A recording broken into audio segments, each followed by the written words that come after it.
بسم اللہ الرحمن الرحیم۔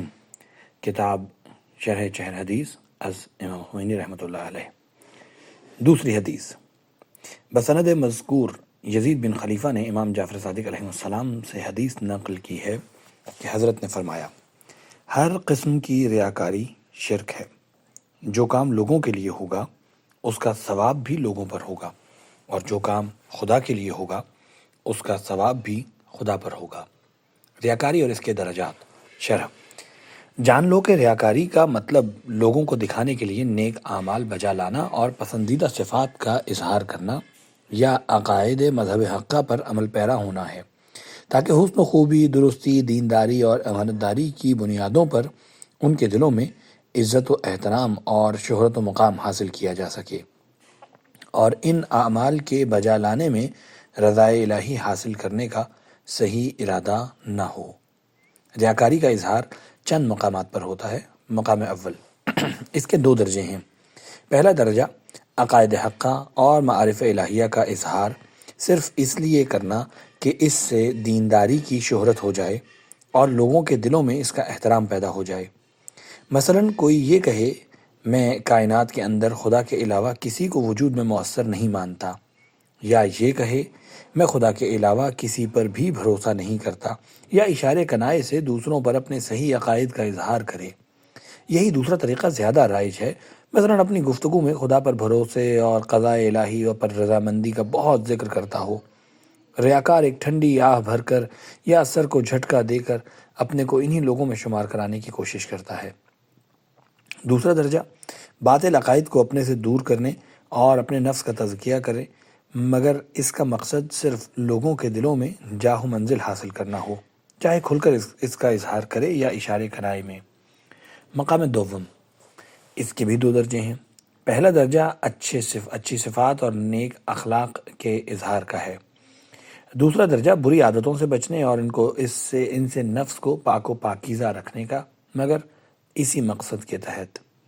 مقام سوم، وہ ریاکاری جو ہمارے فقہائے کرام رضوان اللہ علیہم کے یہاں مشہور ہے، اس کے بھی یہی دو درجے ہیں۔ پہلا درجہ لوگوں کو دکھانے اور ان کے دلوں میں مقام پیدا کرنے کے لیے شرعی عبادتوں اور اعمال کو یا میلانات عقلی کو بجا لانا ہے، خواہ کسی عمل کو ریاکاری کی نیت سے کرتا ہو یا اس کی کیفیت، شرط یا جز کو اس طرح بجا لاتا ہو جس طرح فقہ کی کتابوں میں لکھا گیا ہے۔ دوسرا درجہ اسی قصد و ارادے سے کسی عمل کو ترک کرتا ہو۔ ہم اس کتاب میں انہی تینوں مقامات کی بعض برائیوں کی تشریح کریں گے، اور جو علاج نظر آتا ہے مختصر طور پر اس کا بھی ذکر کریں گے۔ مقام اول، اس میں چند فصلیں ہیں۔ پہلی فصل، مذہبی عقائد میں ریاکاری۔ ریاکاری کی جملہ اقسام میں سب سے بدترین ریاکاری بنیادی عقائد اور معارف الہیہ میں ریا ہے۔ اس کا انجام سب سے بدتر اور اس کی تاریکی تمام تاریکیوں کی تاریکی سے زیادہ سخت ہے۔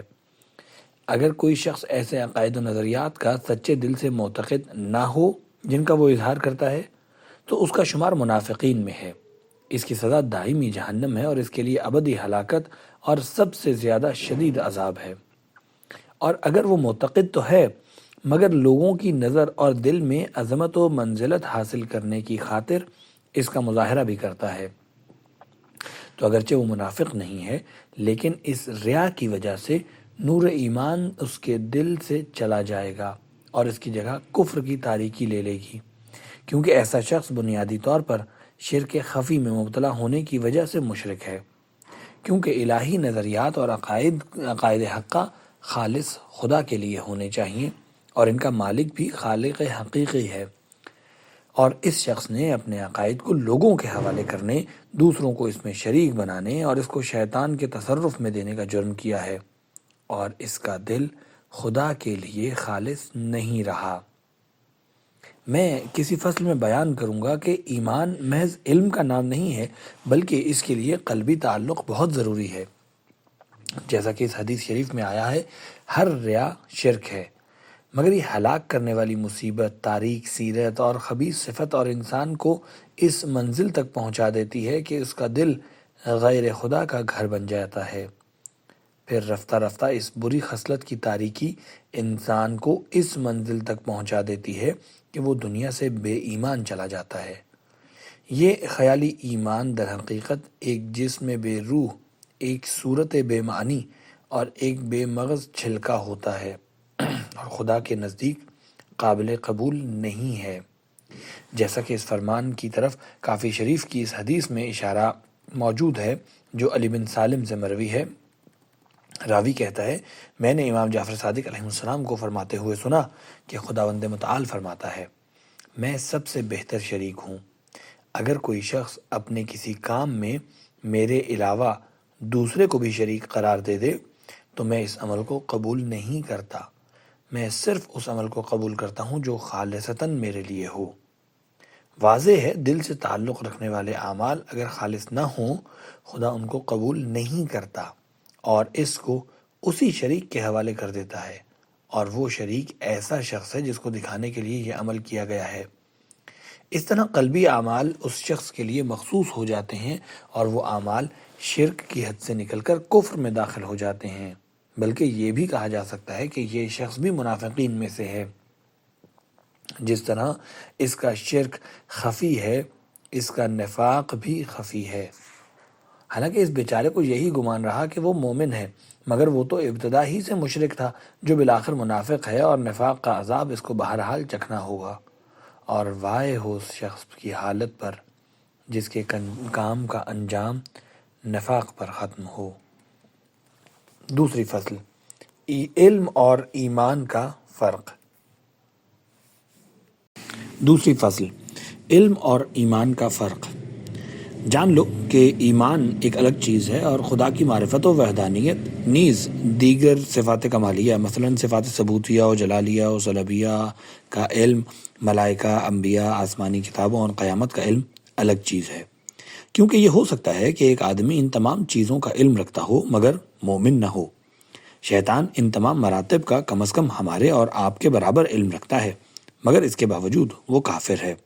بلکہ ایمان ایک قلبی عمل ہے، اور اگر ایمان کا تعلق دل سے نہ ہو تو پھر وہ ایمان نہیں ہے۔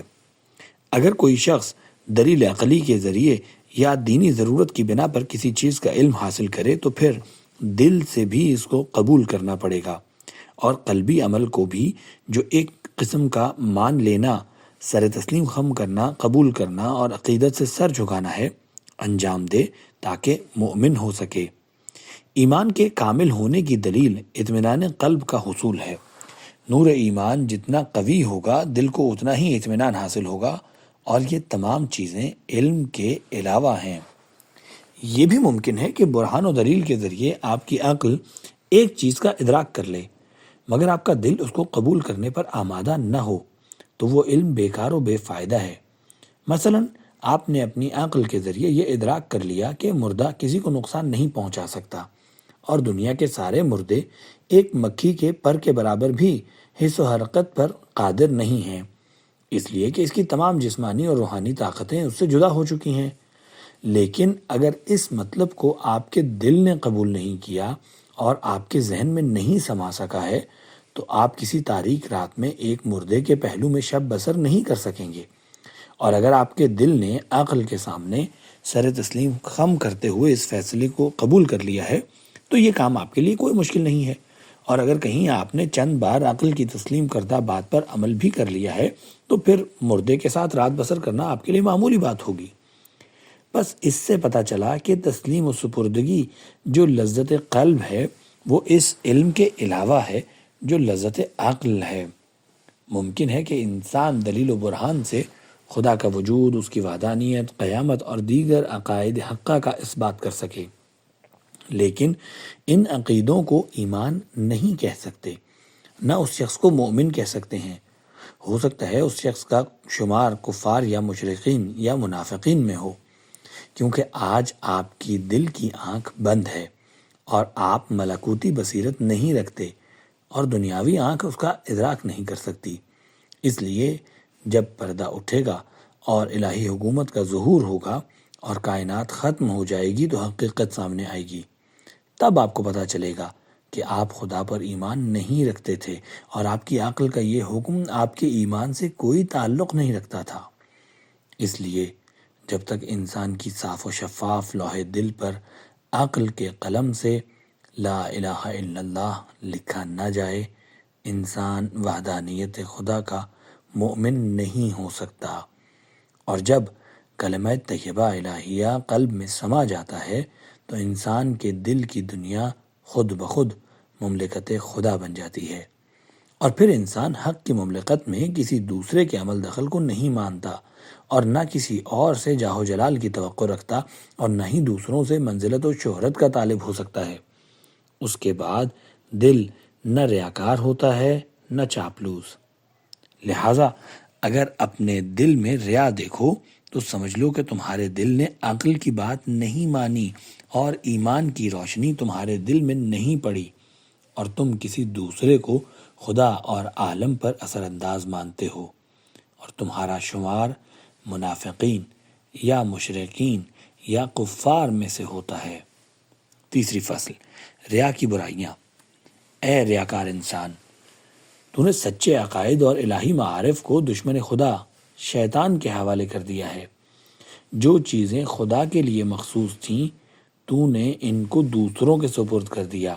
جو انوار روح و قلب کو روشنی بخشنے والے تھے، ابدی فلاح و سعادت کے سرمایہ کا باعث تھے، لقاء الہی کا سرچشمہ اور محبوب حقیقی کا قرب حاصل کرنے کے بیج تھے، ان کو تو نے وحشت ناک تاریکیوں، ابدی شقاوت و ہلاکت، محبوب حقیقی کی مقدس بارگاہ اور خداوند متعال کی لقاء کے راستے سے ہٹا دیا ہے۔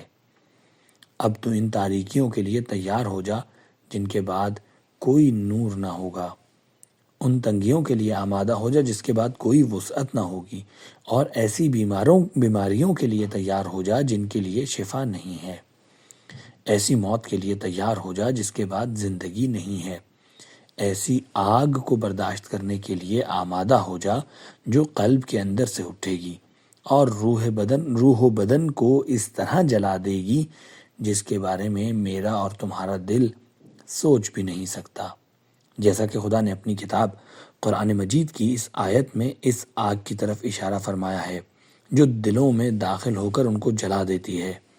اعوذ باللہ من الشیطان الرجیم، نار اللہ الموقدۃ التي تطلع على الافئدہ، وہ خدا کی بھڑکائی ہوئی آگ ہے جو دلوں تک پہنچ جائے گی۔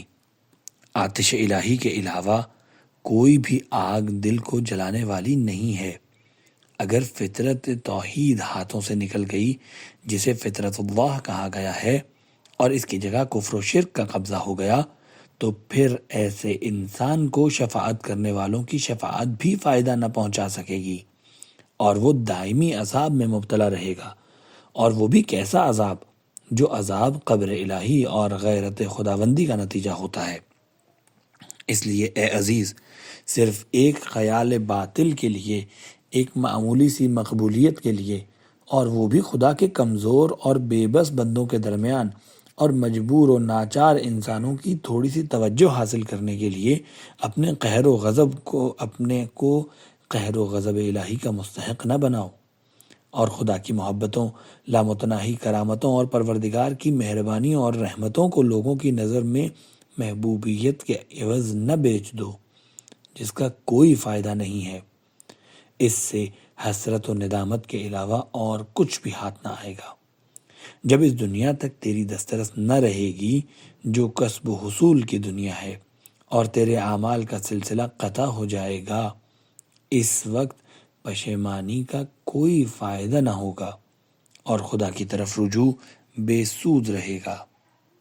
چوتھی فصل، ریا کی بیخ کنی کا علمی طریقہ۔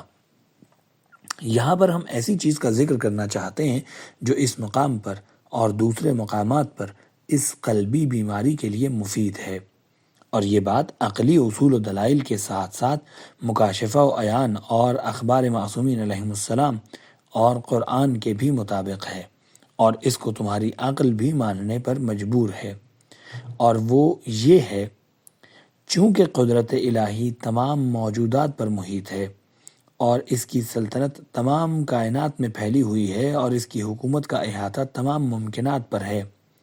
اس لیے تمام بندوں کے دل اس کے زیر تصرف اور خدا کی قدرت اور سلطنت کے قبضے میں ہیں، اور کوئی شخص لوگوں کے دلوں پر خدا کے اذن اور قوت تخلیق کی اجازت کے بغیر کسی قسم کا تصرف نہیں کر سکتا، بلکہ خود صاحبان دل بھی خدا کی مشیت و اجازت کے بغیر اپنے دلوں پر تصرف نہیں رکھتے۔ اشارتاً و کنایتاً و صراحتاً اسی مطلب کی طرف قرآن اور اخبار اہل بیت علیہ السلام میں اس کا ذکر کیا گیا ہے۔ بس پروردگار عالم ہی تمہارے دل کا مالک اور اس پر تصرف کرنے والا ہے، اور آپ جو خدا کے ایک ضعیف عاجز بندے ہیں خود بھی مشیت الہی کے بغیر اپنے دلوں پر تصرف نہیں کر سکتے، بلکہ اس کا ارادہ آپ کے اور تمام مخلوقات کے ارادوں پر غالب و حاکم ہے۔ اس لیے اگر تمہارے ریاکاری اور چاپلوسی لوگوں کے دلوں کو اپنی طرف کھینچنے کے لیے اور کسی کا دل رکھنے یا دلوں میں اپنی قدر و منزلت بڑھانے کے لیے ہے اور نیکی میں شہرت حاصل کرنے کے لیے ہے، تو یہ بات مکمل طور پر آپ کے لیے ناممکن ہے، جبکہ خداوند متعال اس پر قادر ہے، چونکہ خدا دلوں کا مالک ہے اور دلوں کو جس طرف چاہتا ہے متوجہ کرا دیتا ہے۔ بلکہ یہ بھی ممکن ہے کہ اس کام کا نتیجہ آپ کے مقصد کے بالکل ہی برخلاف ہو، کیونکہ ہم نے سنا بھی ہے اور دیکھا بھی ہے کہ ریاکار و منافق قسم کے لوگ جن کے دل پاک نہیں تھے وہ ذلیل و رسوا بھی ہوئے ہیں، اور جو وہ چاہتے تھے نتیجہ اس کے برخلاف نکلا ہے۔ چنانچہ کافی کی ایک حدیث میں اسی مطلب کی طرف اشارہ کیا گیا ہے۔ راوی جراح مدائنی نے امام جعفر صادق رحمہ السلام سے خداوند عالم کے اس کلام، یعنی جو شخص خواہش مند ہے اپنے پروردگار کے سامنے حاضر ہو اس کو اچھے کام کرنے چاہیے اور خدا کی عبادت میں کسی کو شریک نہیں کرنا چاہیے، کی تفسیر میں نقل کیا ہے۔ انسان کوئی کار ثواب کرے مگر وہ خدا کی رضا حاصل کرنے کے لیے نہ ہو، بلکہ اس کا مقصد یہ ہو کہ لوگ اس کو بڑا پرہیزگار خیال کریں اور اس کو اس بات کا شوق ہو کہ لوگ اس کے اعمال و کردار کے بارے میں سن لیں، تو گویا اس نے اپنے رب کی عبادت میں شریک قرار دیا۔ اس کے بعد فرمایا، اگر کوئی شخص صرف خدا کے لیے کوئی کام چھپا کر کرے تو کچھ دن گزرنے کے بعد خدا اس کی نیکیوں کو ظاہر کر دیتا ہے۔ اسی طرح جو بھی اپنے برے اعمال کو ہمیشہ چھپاتا رہے پھر بھی خدا کبھی نہ کبھی اس کی برائیوں کو ظاہر کر دیتا ہے۔ بس اے عزیز، اپنی نیک نامی کو خدا سے طلب کرو۔ لوگوں کے دلوں کو جذب کرنا چاہتے ہو تو دلوں کے مالک سے اس کی خواہش کرو۔ تم ہر کام خدا کے لیے کرو۔ خداوند عالم آخرت میں تم پر عنایت و کرم کرنے اور تم کو عالم آخرت کی نعمتوں کو نوازنے کے علاوہ اس دنیا میں بھی تم پر اپنی نوازشیں کرے گا، تم کو ہر دل عزیز بنا دے گا، دلوں میں تمہاری عزت زیادہ کرے گا اور دونوں عالم میں تم کو سربلند کر دے گا۔ اور اگر کہیں تم ریاضت و زحمت سے اپنے دل کو اس محبت سے بھی پوری طرح خالی کر کے اپنے باطن کو پاک و پاکیزہ کر لو، تب تو اس اعتبار سے بھی تمہارا عمل خالص ہو جائے گا، دل خدا کی طرف متوجہ ہو جائے گا، روح کثافتوں اور علائشوں سے پاک ہو جائے گی، نفس کی کدورت دور ہو جائے گی۔ خدا کے مقابلے میں کمزور و ناتواں بندوں کی محبت اور نفرت اور خدا کے حقیر بندوں کے نزدیک شہرت کا آخر کیا فائدہ ہے؟ اور اگر بالفرض کوئی فائدہ ہو بھی تو ایک معمولی اور چند روزہ عارضی فائدہ ہے۔ یہ بھی ممکن ہے کہ حب جاہ و مقام کی وجہ سے انسان کے کاموں میں ریا کا عنصر شامل ہو جائے، جو خدا نخواستہ آدمی کو مشرک و منافق و کافر بنا دے، جس کے نتیجے میں اگر تمہاری اس دنیا میں رسوائی نہ بھی ہوئی پھر بھی دوسری دنیا میں خدا کی عدالت میں خدا کے نیک بندوں، انبیاء عظام اور ملائکہ مقربین کے سامنے تو بہرحال ذلت و رسوائی ہوگی ہی، شرم سے سر نیچا کرنا پڑے گا، اور اس دن تم لاچار ہو جاؤ گے۔ اس دن کی رسوائی کا تو تم تصور بھی نہیں کر سکتے کہ کیسی رسوائی ہوگی۔ اس بارگاہ میں ہونے والی ذلت و رسوائی کے پیچھے کتنی بھیانک تاریکیاں ہیں، اس کا علم صرف خدا کو ہے۔ وہ دن ایسا ہوگا کہ بقول پروردگار عالم کافر کہے گا، اے کاش میں مٹی ہوتا لیکن اس کا کوئی فائدہ نہیں ہوگا۔